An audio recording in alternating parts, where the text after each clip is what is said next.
Currently, as you can see on the map, the Falcon 9 second stage with the 57 Starlinks and one more BlackSky satellite.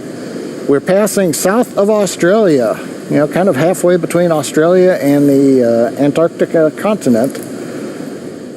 We're getting telemetry video down through the Tasmania ground station.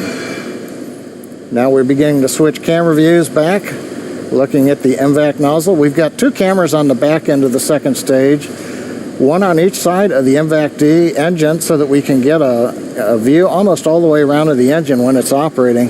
Brings you those views as we head into space where the nozzle's glowing red hot. Right now you can see there's that white crystalline looking structure at the end of the tube. That is solid oxygen. So in the vacuum of space, that densified liquid oxygen we use, when it actually comes out, that's a drain tube that helps vent some of it overboard.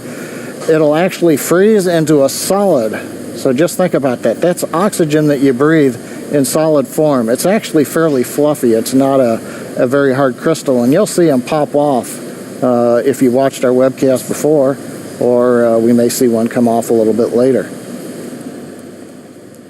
Now currently I mentioned we're getting data through Tasmania. If you recall earlier, Yomei talked about to accommodate BlackSky, we went down to 57 Starlink satellites. Now we had to do that because typically when we're flying Starlink, we go into an elliptical orbit after one burn, and then we separate the satellites, and their ion thrusters will lift them to the final orbit. But for the spaceflight customer with the BlackSky satellites, we needed to get to a circular orbit, so that required two burns, the second of which you saw just a little while ago when we got to apogee. That circularized the orbit, but in order to do that, that took more propellant out of the vehicle, so you couldn't carry quite as much mass. So we traded off 3 of the Starlinks, so we're at 57 Starlinks on the stack.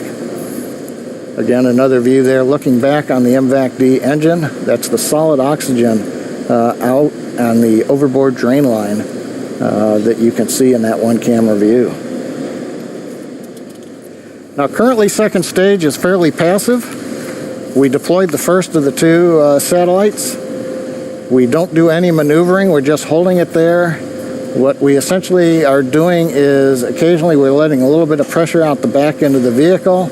We want to make sure that when it's time to deploy the second satellite in about 1.5 minutes, that we aren't maneuvering the second stage. This is you can do a couple of things with the second stage for satellite deployment. One is you can go into an idle mode. That's where you're not commanding any of the attitude control thrusters, you're not opening any vent valves.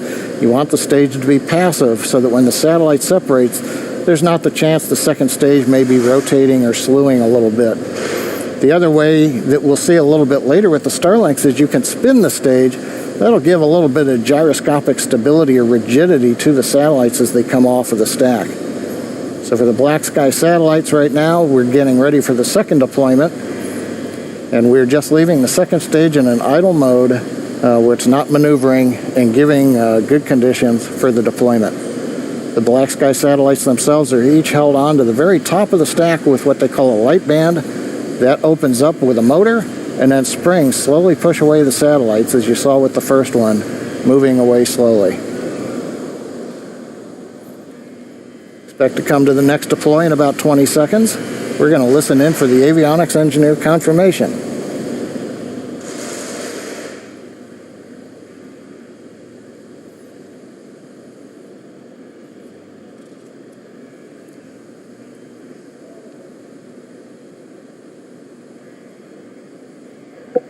Global 8 deploy confirmed.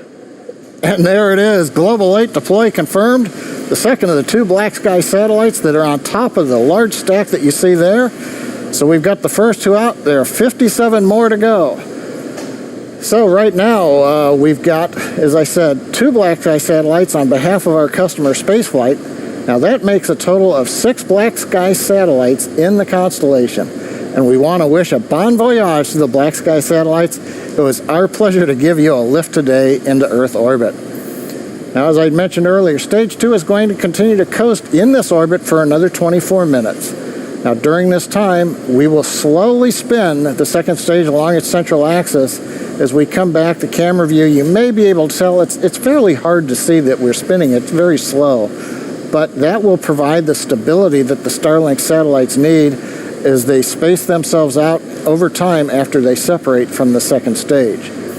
So with that, we're going to take another break right now. We'll leave you with the animation shows where we are in the coast phase, and we'll be back around T+1 hour and 32 minutes, a little under 24 minutes from now, for the deployment of our 57 Starlink satellites.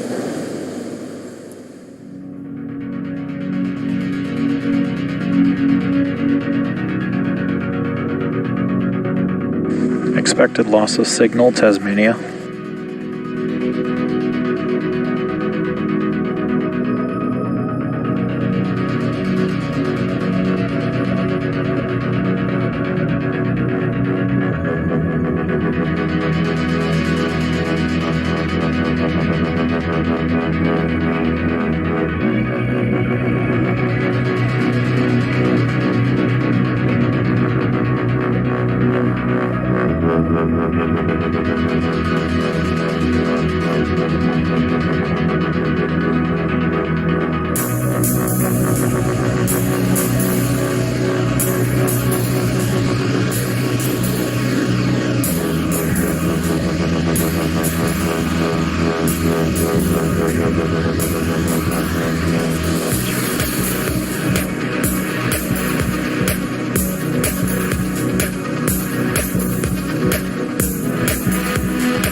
Hello, welcome back again to the webcast for Starlink 9.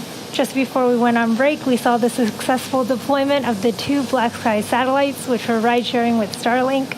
The mission manager has confirmed that BlackSky has successfully acquired signal from both Global 7 and Global 8. Acquisition of signal, Vandenberg. We are less than a minute away from the deployment of our 57 Starlink satellites. You can see them appearing on and off on your screen here as we get signal from our ground stations. Deployment for these satellites will start at about T plus 1 hour, 33 minutes, and 8 seconds.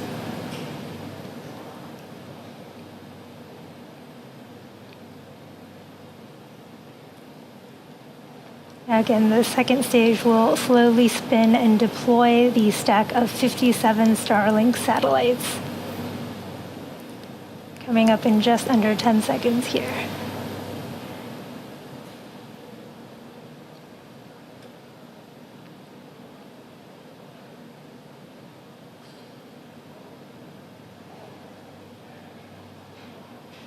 Starlink tension rod separation confirmed.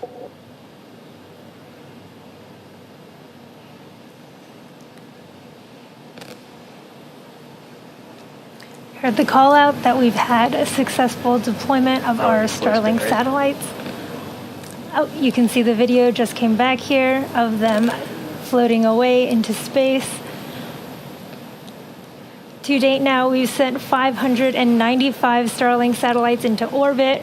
You can see on your screen there, the satellites are slowly separating from each other, and shortly they will deploy their solar arrays. Now, over the course of the next few days and weeks, these satellites will use their onboard ion thrusters to distance themselves from each other and enter their operational orbits. Well, that brings our webcast to a close, and what a week it's been here at SpaceX. Just 4 days ago, we saw Crew Demo 2 successfully return home with NASA astronauts Doug Hurley and Bob Behnken. On Tuesday, Starship took flight at our South Texas location, and now we've capped it off with our 10th successful Starlink mission to date. As we watch the Starlinks drifting away, getting ready for their weekend, we'd like to thank you, our customer, Spaceflight, the Federal Aviation Administration for licensing the launch, and the 45th Space Wing and NASA Kennedy Space Center for their range support today. Now, if you're interested in future updates about Starlink launches, as well as general updates about future service availability, head over to starlink.com and sign up. As always, thank you for joining us today, and we'll see you next launch.